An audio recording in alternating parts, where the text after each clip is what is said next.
చంద్రబాబు నాయుడు వచ్చే వారంలో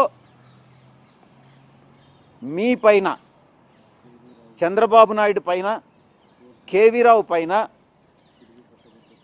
హైకోర్టులో డిఫమేషన్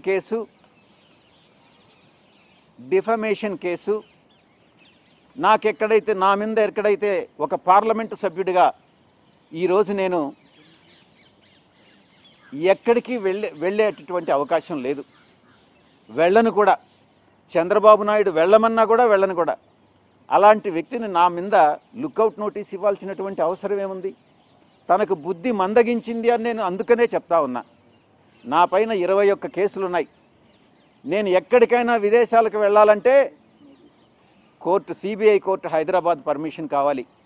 కనీసం ఆ ఇంగిత జ్ఞానం అన్నా చంద్రబాబు నాయుడుకు లేకుండా లుకౌట్ నోటీస్ ఇవ్వడం అన్నటువంటిది, ఒక పార్లమెంటు సభ్యుడిగా, ఒక ప్రజాప్రతినిధినైనటువంటి నా మీద లుకౌట్ నోటీస్ ఇవ్వడం అన్నటువంటి దాంట్లో ఉద్దేశం చంద్రబాబు నాయుడు ఒక అల్టీరియర్ మోటివ్ ఉంది.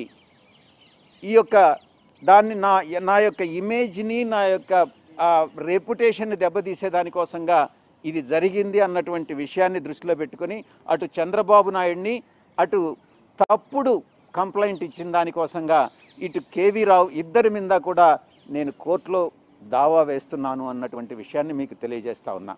ఈ యొక్క కేసు పెట్టారు కాబట్టి ఎఫ్ఐఆర్ ఛార్జ్ షీట్ ఫైల్ చేసిన తర్వాత అంతా కూడా కంప్లీట్ అయిన తర్వాత, మేము నిర్దోషులుగా బయటపడిన తర్వాత చంద్రబాబు నాయుడు పైన మెలేసియస్ ప్రాసిక్యూషన్ కింద చంద్రబాబు నాయుడు మీద కేసు పెట్టి అతన్ని అప్రాప్రియేట్గా లీగల్ రెమెడీస్ అన్నీ కూడా తీసుకుంటాము అన్నటువంటి విషయాన్ని కూడా నేను తెలియజేసుకుంటా ఉన్నా.